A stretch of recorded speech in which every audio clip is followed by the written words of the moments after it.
کار مدینہ چھوڑ۔ کلام عشق میں ہم روزانہ قرآن پاک کی ایک یا چند آیتوں کا ترجمہ اور مختصر تفسیر آپ کے سامنے پیش کرتے ہیں، اور پیش کرتے ہیں مفتی اسحاق مدنی صاحب۔ قرآن کا ایک خاص موضوع ہے، اسے ہم سلیکٹ کرتے ہیں، اور آج کا موضوع ہے جو قرآن سے لیا گیا ہے، وہ ہے احسان نہ جتاؤ۔ موجود ہے ہمارے ساتھ مفتی اسحاق مدنی صاحب۔ السلام علیکم مفتی صاحب۔ وعلیکم السلام جی ورحمۃ اللہ۔ ارشاد فرمائیے۔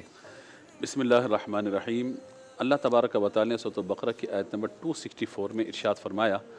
یا ایھا الذین آمنوا لا تبطلوا صدقاتکم بالمن والاذی۔ اے ایمان والو، کسی پر احسان جتلا کر اور تکلیف پہنچا کر اپنے صدقات کو باطل نہ کرو۔ اصل میں یہ آیت اور اس سے جو پچھلی آیات ہیں ان میں صدقات کا ذکر چل رہا ہے کہ اللہ تبارک و تعالی نے ایمان والوں کو جو نعمتیں عطا فرمائیں ان میں سے وہ اللہ کی راہ میں خرچ کریں تو اللہ تبارک و تعالی انہیں اتنا اجر اس کا عطا فرمائے گا جو 700 گنا تک اس سے زیادہ بھی 30 پارے کے چوتھے رکوع کے اندر جو آیات ہیں ان میں بیان فرمایا گیا۔ وہیں پہ اس بات کو بیان فرمایا گیا کہ جب تم نے کسی کو صدقہ دے دیا، اس پر مہربانی کی، اس کی مشکل کو دور کر دیا، اب کبھی وہ دوبارہ تمہارے پاس آیا، تمہارے مزاج کے خلاف کوئی بات اس نے کی، تو گویا کہ اب تم اس کو یہ کہو گے کہ تمہیں میں نے صدقہ دیا تھا، یعنی گویا کہ اس صدقہ کا احسان جتلاؤ گے، تو اب احسان جتلانے کی وجہ سے جو تمہاری نیکی تھی یا صدقہ تھا وہ باطل ہو جائے گا، والعزا اور اذیت کا الگ گناہ تمہارے سر پر آ جائے گا۔ اچھا، میرے آقا صلی اللہ تعالیٰ علیہ وآلہ وسلم نے ارشاد فرمایا کہ اللہ تبارک و تعالیٰ قیامت کے دن 3 لوگوں کی طرف نظر رحمت نہیں فرمائے گا، اور ایک روایت میں یہ کہ اللہ تبارک و تعالیٰ انہیں داخل جنت نہیں فرمائے گا، یعنی ابتداءً اگر وہ مسلمان خاتمہ بالخیر ہوا تو بالبعد میں اللہ تبارک و تعالیٰ ان کو جنت میں داخل فرما دے گا اپنی رحمت سے۔ ان میں سے ایک شخص وہ ہے کہا کہ جو تکبر کے ساتھ اپنے لباس کو یا ازار کو زمین پر گھسیٹتا ہو، تکبر کے ساتھ۔ پہلے کے دور میں یہ ہوتا تھا کہ وہ یعنی لوگ جو تھے وہ کسی کا جو ہے وہ جبہ یا دستار پیچھے لے کے چلا کرتے تھے، وہ کہ اس کا یہ ہوتا تھا میں نے اتنی بڑی دستار، اتنا بڑا جبہ میں نے پہنا ہوا کہ 4 لوگ اس کو لے کر کے چل رہے ہیں، تو وہ گھسٹ رہا ہوتا تھا زمین پر، گویا کہ تکبر کی علامت ہوتی تھی۔ اسی طریقے سے دوسرا بیان فرمایا گیا کہ احسان کر کے جتلانے والا، ان لوگوں کی طرف اللہ تبارک و تعالیٰ قیامت کے دن نظر رحمت نہیں فرمائے گا، اور بعض روایت کے مطابق داخل جنت بھی نہیں فرمائے گا۔ اب ہمارے معاشرے میں احسان جتلانے کی مختلف صورت ہیں۔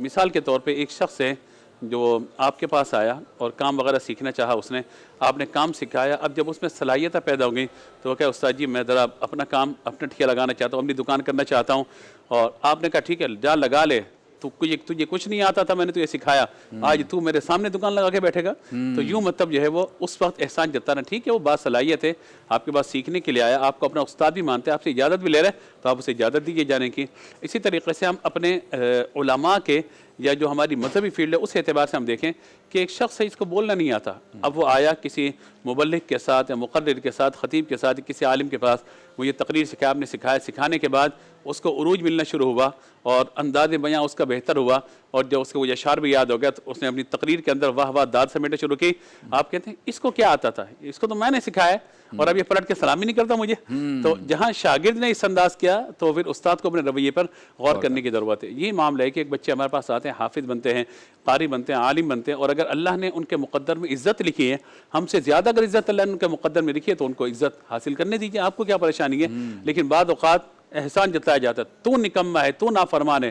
تو نے اپنے نام کے ساتھ حافظ کیوں لکھا، تو نے اپنے نام کے ساتھ یہ کیوں لکھا، اور تو اس قابل ہی نہیں کہ تو یہاں ہوتا، تو جب قابل نہیں ہے تو استاد صاحب آپ کا قصور ہوا نا، پھر ہم تو آپ کے پاس پڑھنے کے لیے آئے تھے۔ تو یوں بعض اوقات احسان، یہ تو مذہبی اعتبار سے ہو گیا۔ سیاسی اعتبار سے بھی آپ یہ دیکھیے کہ جب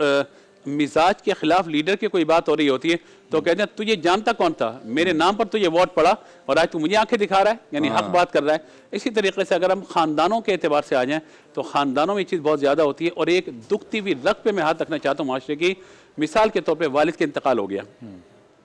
جب تک والد موجود تھے بیٹیوں کی کفالت کی ذمہ داری ان کی، اب سارا کاروبار آ گیا بیٹوں کے ہاتھ میں، اب کیا ہے جن بچیوں کی شادیاں نہیں ہوئی اب ظاہر ہے کہ ان کی کفالت کی ذمہ داری کس پر آ گئی، اس لڑکے پر آ گئی، یعنی بڑے بھائی پر، جس کے ہاتھ میں باپ کا سارا کاروبار آ گیا۔ یا تو آپ دل گردہ بڑا کیجئے جناب اور اٹھا کر ابا کی ساری پراپرٹی آپ تقسیم کیجئے اور وراثت میں سب کو حصہ دیجئے، پھر تو بچیاں اپنے حصے کا خرچہ لینے کے بعد، وراثت میں حصہ لینے کے بعد اپنی ذات پہ خود خرچ کریں۔ لیکن آپ بیٹھ گئے وہاں پہ سانپ بن کر کاروبار پہ بھی، یعنی جو باپ کی وراثت ہے آپ اس پر بیٹھ گئے اور اب یہ کہتے ہو کہ میں تمہیں کیوں دوں، تمہاری شادیاں کیوں کراؤں، خود کماؤ، خود سارے معاملات کرو، میں پورا دن کاروبار میں، میری بیوی میرے بچے۔ تو بھائی آپ کاروبار تو اپنے والد کا چلا رہے رہے ہیں والد کے گھر پہ، تو وہ بھی تو اسی باپ کی بیٹیاں ہیں۔ پھر آپ کی شرعی ذمہ داری بھی، اخلاقی ذمہ داری بھی ہے جب تک ان بچیوں کی شادی نہیں ہو جاتی ان کی کفالت کی ذمہ داری آپ پر ہوتی ہے. اچھا. اور جب شادی کر دی جاتی ہے پھر کہتے ہیں ہم نے دیکھو تمہارے سے اتنا جہیز دیا, ہم نے تمہیں یہ سارا کام کیا, ہم نے یہ کیا, ورنہ تمہاری شادی نہیں ہوتی, گھر میں بیٹھی رہتی تم. تو گویا کہ سب کرنے کے بعد بھی احسان جتلانے والا جو رویہ ہے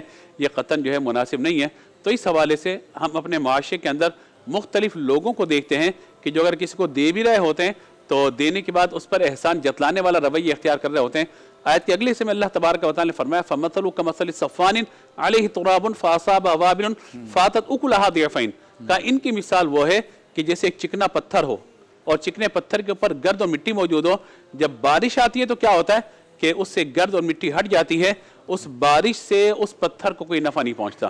اس کے برعکس کہ جو لوگ اللہ تبارک و تعالی کی رضا کے لیے کام کرنے والے ہیں, صدقہ کر کے مہربانی کر کے احسان جتانے والے نہیں, ان کی مثال بیان فرمائے گی کہ ویسے گویا کہ نرم مٹی ہے, جب پانی اپنے اندر جذب کر لیتی ہے تو تم اس میں بیج ڈالو گے تمہیں پھل اچھی طریقے سے مل جائے گا, اور اگر تم وہاں سے پانی نکالنا چاہو تو زمین سے اللہ تبارک و تعالی تمہیں پانی عطا فرما دے گا. جو یہ پتھر ہے اس سے تمہیں کچھ نہیں ملے گا. تو گویا کہ معلوم ہو گیا کہ کوئی شخص اگر احسان جتلا کر یعنی نیکی کرنے کے بعد احسان جتلا رہا ہے یا خدا نخواستہ صدقہ دینے کے بعد کسی کو تانا مار رہا ہے تو یہ اس صدقے کے ثواب کو بھی باطل کر دیتا ہے, اور تکلیف کا اذیت کا گناہ الگ اس کے نام اعمال میں لکھا جاتا ہے, اور احسان جتلانے کو کبیرہ گناہوں کے اندر شمار کیا گیا ہے.